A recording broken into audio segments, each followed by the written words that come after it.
یہ عمل ہے تو چھوٹا، لیکن ایسا عمل ہے جو آپ کی تقدیر کو بدل سکتا ہے۔ بہت ہی آسان عمل ہے جسے مرد حضرات بھی کر سکتے ہیں اور عورتیں بھی کر سکتی ہیں۔ یہ عمل کیا ہے اور اس کی طاقت کیا ہے، اس حوالے سے آپ کو نبی کریم صلی اللہ علیہ وسلم کے دور کا ایک واقعہ سناتا ہوں۔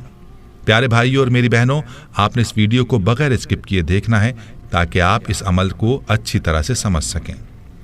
روایات میں آتا ہے کہ نبی کریم صلی اللہ علیہ وسلم نے اپنے ایک صحابی سے پوچھا کہ کیسے دن گزر رہے ہیں، تو صحابی نے عرض کیا، یا رسول اللہ صلی اللہ علیہ وسلم کیا بتاؤں، بہت ہی مفلسی اور غربت کے دن ہیں۔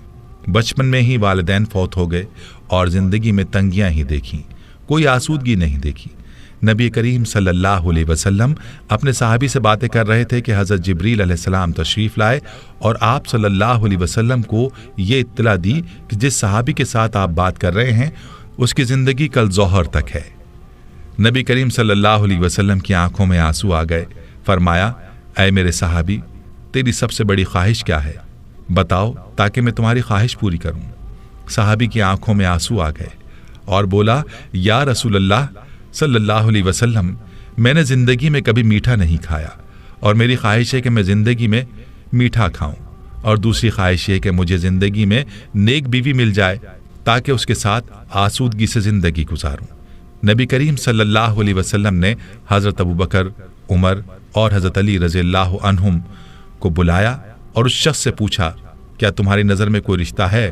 تو اس نوجوان نے کہا، میرے چچا کی بیٹی ہے جو خوبصورت بھی ہے اور نیک بھی، لیکن میری غربت کی وجہ سے وہ مجھے نہیں پوچھتے۔ تو نبی صلی اللہ علیہ وسلم نے اس کے چچا کو بلایا اور فرمایا کہ تم اپنی بیٹی کا رشتہ اس صحابی کو دے دو جو تمہارا بھتیجا ہے، اور فرمایا کہ میں نے اس کا نکاح تمہاری بیٹی کے ساتھ کر دیا ہے۔ اب اللہ کے نبی صلی اللہ علیہ وسلم نے صحابی سے کہہ کر اس صحابی کو شادی کا انتظام کروایا اور حضرت ابوبکر صدیق رضی اللہ عنہ سے فرمایا کہ اس کے لیے میٹھا پکوائیں تاکہ صحابی کی میٹھے کی خواہش بھی پوری ہو سکے۔ یوں صحابی کی شادی ہو گئی۔ اس صحابی نے اپنا مکان پیش کیا، وہ صحابی اپنی دلہن کے ساتھ اس گھر میں چلے گئے، ان کو ضروری سامان بھی دے دیا گیا اور میٹھا بھی ان کے لیے پیش کیا گیا۔ اللہ کے نبی صلی اللہ علیہ وسلم نے ایک صحابی سے کہا، ظہر سے عصر تک اس گھر کے ارد گرد رہیں، اور جیسے ہی رونے کی آواز سنائی دے تو آپ صلی اللہ علیہ وسلم کو اطلاع دیں۔ وہ صحابی وہاں موجود رہے، لیکن کوئی رونے کی آواز نہ آئی، بلکہ خوشی اور ہنسنے کی آوازیں ہی سنائی دیں۔ عصر کے وقت اس صحابی نے نبی کریم صلی اللہ علیہ وسلم کو سارا ماجرا بتایا تو آپ صلی اللہ علیہ وسلم سجدے میں گر گئے اور اللہ رب العزت سے عرض کیا، یا اللہ، جبریل علیہ السلام نے تو مجھے اطلاع دی تھی کہ صحابی کی زندگی ظہر تک ہے، لیکن یہ کیا ماجرا ہے؟ تو غیب سے آواز آئی، اے میرے حبیب، تقدیر میں یہی تھا کہ اس کی زندگی ظہر کے وقت تک تھی، لیکن جب آپ نے اس کی شادی کی اور اس کی خواہش پوری کرنے کے لیے اس کے لیے میٹھا بھی بھیجا تو رات کو یہ صحابی کھانا کھانے کے لیے اپنی بیوی کے ساتھ بیٹھا، ابھی کھانا کھایا ہی نہیں تھا کہ دروازے پر فقیر نے آواز لگائی کہ میں بھوکا ہوں، اللہ کے نام پر کچھ دے دو۔ تو صحابی نے بیوی سے اجازت لے کر وہ سارا کھانا اس فقیر کو دے دیا، اور وہ میٹھا جس کی وہ خواہش رکھتا تھا وہ بھی اس نے فقیر کو دے دیا۔ جب فقیر کو اس نے کھانا دیا تو فقیر نے دعا دی کہ اللہ تمہاری جوڑی سلامت رکھے اور تمہیں زندگی میں خوشیاں عطا کرے۔ تو میری عزت کی قسم، مجھے اس نوجوان صحابی کی ادا پسند آئی اور میں فقیر کی دعا کو ٹال نہ سکا، یوں اس کی زندگی کو میں نے بڑھا دیا۔ تقدیر کا لکھا یہی تھا کہ اس نے ظہر کے وقت مر جانا تھا، لیکن صدقے نے اس کی جان بچا لی۔ پیارے بھائیوں اور میری بہنوں، یاد رہے کہ صدقے میں اور دعا میں اللہ نے بڑی طاقت رکھی ہے۔ یہ دعا ہی ہے جو تقدیر کو بھی بدل دیتی ہے، اور صدقے میں بھی یہ طاقت ہے کہ وہ آفات اور آنے والی بلاؤں کو دور کر دیتا ہے۔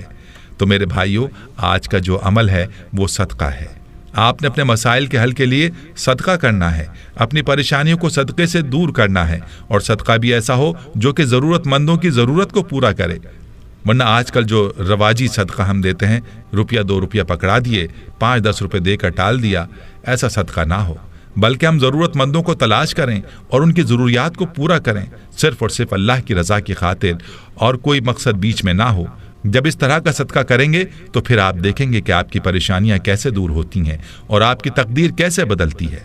ہمیں چاہیے کہ اپنے ارد گرد رشتہ داروں میں دیکھیں کون ہے جو نادار ہے، جو مفلس ہے، اس کی مدد کریں، اور اپنے دروازے پر آنے والے فقیر کو ہم خالی نہ لوٹائیں بلکہ اس کی ضرورت کو پورا کریں۔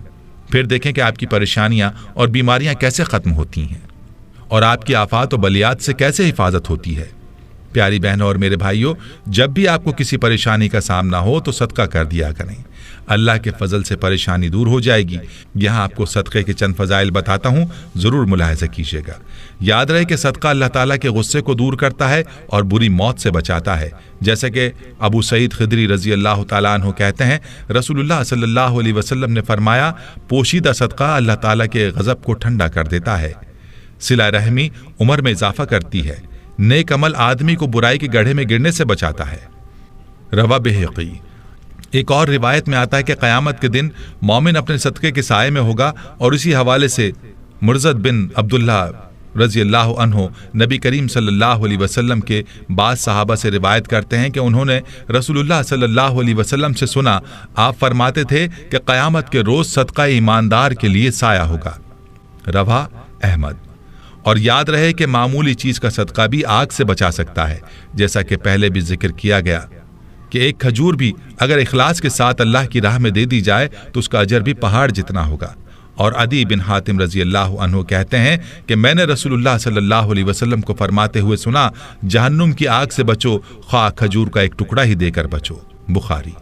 دوستو، معلوم ہوا کہ اللہ کی راہ میں دی ہوئی ایک کھجور بھی انسان کو جہنم کی آگ سے بچا سکتی ہے۔ ایک روایت میں آتا ہے کہ صدقہ گناہوں کو بجھا دیتا ہے۔ نبی کریم صلی اللہ علیہ وسلم نے فرمایا، صدقہ گناہ کو بجھا دیتا ہے جیسے پانی آگ کو بجھا دیتا ہے۔ ترمذی۔ دوستو، صدقہ دینے کا فائدہ ایسا ہے جو دوسروں سے بڑھ کر ہے۔ خود ہی سوچ لیجئے کہ پانی کس تیزی سے آگ کو بجھانے کا کام کرتا ہے، اور صدقے کی مثال بھی اسی طرح سے ہے کہ گناہوں کی آگ کو ایسے ہی بجھاتا ہے، یعنی مٹاتا ہے جیسے پانی آگ کو۔ دوستو، ایک بات یاد رہے کہ متعدد آیات اور روایات سے یہ بات معلوم ہوتی ہے کہ صدقہ دینے سے مال کم نہیں ہوتا، اور اسی بارے میں حضرت ابو ہریرہ رضی اللہ تعالیٰ عنہ کہتے ہیں کہ رسول اللہ صلی اللہ علیہ وسلم نے فرمایا، صدقہ دینے سے مال کم نہیں ہوتا، معاف کرنے سے اللہ عزت بڑھاتا ہے، اور عاجزی اختیار کرنے پر اللہ مرتبہ عطا فرماتا ہے۔